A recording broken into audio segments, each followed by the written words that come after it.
Hey guys, just here. Alright. Obviously y'all just saw my trap go off. There's nothing inside. Don't worry. I'm sure you could tell it was a kitten that I caught. I did let it go.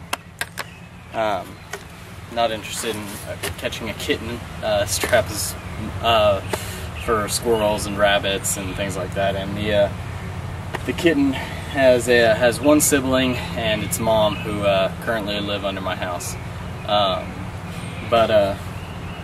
Anyway, as you saw, the kitten didn't actually set it off the regular way. It set it off by touching the door, which you saw. I mean, just a tiny little kitten just barely touching it set the door off like that.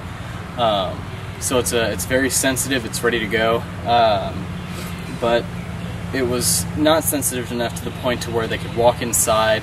It could make a slight little bit of movement, and it didn't affect anything.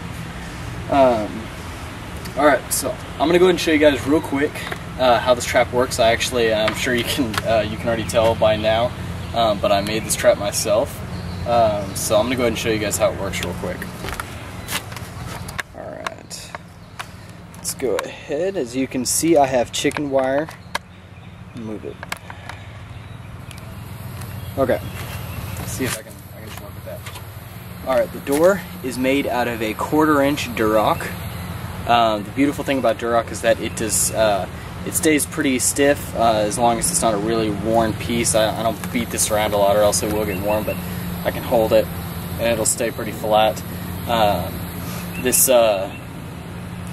completely weather resistant. I leave this out in the rain, everything. It doesn't swell up, it doesn't do anything. That's one of the reasons why I'm using it instead of wood for my door, because wood will swell. So anyway, all right, moving on to the wood. This is I believe it's a 3/4-inch plywood. Obviously you can see I've got my top piece. I have a bottom piece that extends just a few inches longer than the top piece itself. Let me show y'all. I have chicken wire on both sides. This chicken wire is stapled in. Stapled on the bottom, the sides, the top, just kind of all around. It's also on the back. Gives the as you can see right here, I'm sure this trap is ready to go again. I've got peanuts in there. Usually helps catch squirrels a little bit better than cats. But the thing you're probably more interested in is the actual mechanism itself that sets the trap off. So I'm going to go ahead and show you all that. Move this over here some. This doesn't weigh a whole lot. Maybe, I don't know, maybe 7-8 pounds. It's not real heavy. Let me just move that right there. Alright. Gives you a pretty good look. Let me actually kind of go ahead and maneuver that over just slightly so y'all can see. Okay. This little, right here, this little pin, whatever you want to call it, this is the mechanism. Sorry, I had a name. This is the mechanism that sets it off. This is, as you can see, it moves back up every time it gets pushed down. That there's a spring under there. It's just a tiny little spring, and I'll show that to y'all in just a few minutes. That I've glued using JB Weld. I just drilled a small hole on it into the plywood on the bottom of the plywood and on the bottom of this little step. And that way the spring, it's a very light, very easy to bend spring. I just have it glued down to the floor, and then have the top part just kind of sitting in a little hole on the step. Obviously you can see I have my bait on a rock back there. It just kind of helps with ants and stuff. It does. I mean, it's not going to keep them away. Ants can get on the rock. It's just an extra little precaution to keep ants away, because ants do tend to be a problem for this. I'm gonna go ahead and show you guys right here. I'm sure y'all can see this right here. This is actually a permanent marker. This is part of a permanent marker. It's the main part that holds the ink and everything. I just cut the back end off just using some clips, and then using a couple of small a couple of small bits, drill bits. I just drilled a couple little holes right here, and then using some very thin wire, just kind of ran it through.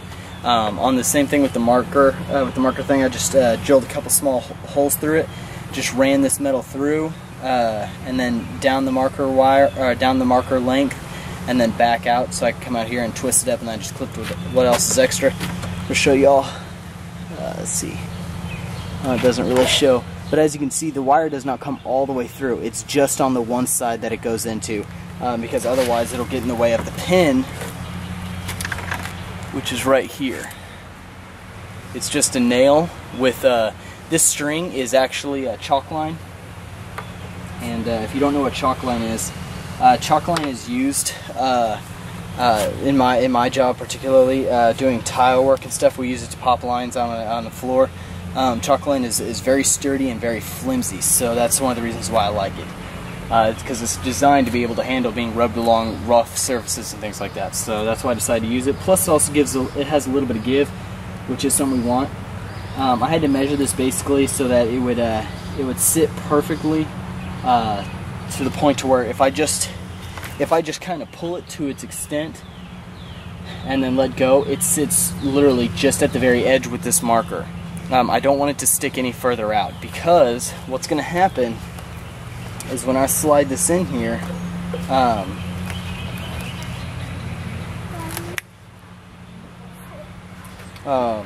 whenever I slide this in here, sorry, I feel like I haven't done this for a while. Okay. Just got to slide it in. Now I just push on the back of the nail a little bit, and it just kind of has a little bit of give for the string.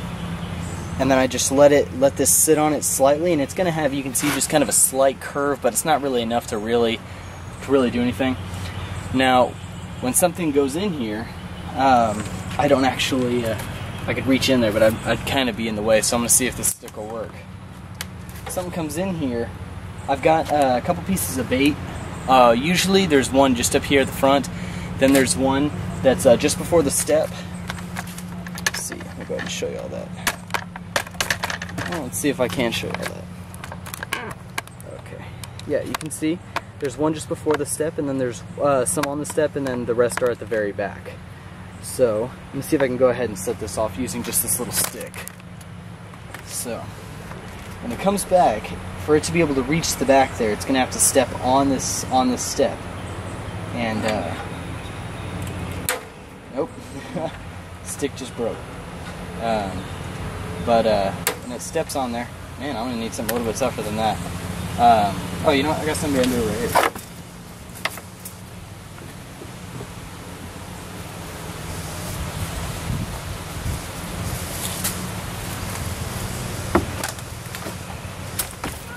Probably be a little bit more prepared than that. Alright, something comes in, it's going to step on there just slightly, and it's gonna set the trap off. Now, I didn't have to barely push that thing down. Then you got yourself your trap. Now, these are just made out of these little, whatever you want to call them, tracks. Go ahead and turn it so you can kind of get a look at them. They're just made out of some shoe molding. Some I didn't have any regular shoe molding. I only had painted, so I just went with that, which I don't think is a bad idea, because paint does kind of help the swelling if it gets wet. But you know, it's pretty simple. All right, let me go ahead and turn it so that you'll be able to kind of see back here, and then lift this up. Now, let's see if I can show you that spring there. See if I can focus on it. Yeah, it's kind of hard to see right there, but it's just a little spring that's been JB welded into that, and you can see on the back of the back right here, I've got the little hole where the spring slides into. So let me back this up, because this is making it really difficult for you to be able to see anything. And then as far as where the string goes, it's just sitting on a just a little metal tier right there. Just kind of goes through that little loop that I have just screwed into the side, and then literally runs on down and is stapled into the wood. So everything here is stuff that you can buy at Lowe's. Most of the stuff is stuff that you're gonna have around your own garage anyway. But I have caught, obviously, cats and kittens. I have caught possums, raccoons, rabbits, and squirrels with this. So this trap is good for catching pretty much anything of just, you know, that size, anything that's going to be raccoon and down, basically. This trap will work in catching. But like I said, the worst part is probably the worst part about setting it up for me anyway was the fact that I had to do JB Weld, and that does take generally a couple hours to dry completely. But for the zombie apocalypse, that's a great thing to have. Now you can also go get those Have a Heart traps, and if you have to make the trap yourself, if it's between and you have to go buy all the supplies, you pretty much have none of these supplies with you, I would probably recommend just getting a Have a Heart trap. They're a little bit more sensitive. I think that they're really good. I personally do not have one myself, but I have seen them in action, and I do know people who have them, and I would recommend them to people. I just, you know, I had every piece of this round except for that little spring, and that cost me, you know, a whole, I think, 13 cents. But everything else I had with me, so I figured out, what the heck, I'll just use some of my own stuff, make my own trap. And so that's what I did, and saved myself, you know, 40 bucks. But if you guys want to get a Have a Heart trap, you can go to haveaheart.com, or you can also go to Academy. They have them as well. You know, these are good places to get them. And like I said, I highly recommend those traps. If you're gonna have to buy all the supplies for this, go ahead and just get yourself a Have a Heart trap. You don't have to spend time making it. You don't have to, you know, be doing the measuring, the cutting, and all that, because that's just it. If you don't have any of this stuff around, you probably don't have saws, you probably don't have drills, things like that. So it's better just to go ahead and save yourself the money it would cost to get all that stuff, and just go buy a Have a Heart trap. But anyway, all right, guys. Well, that's just my trap to have for the zombie apocalypse. If you guys have any questions, comments, concerns, please let me know.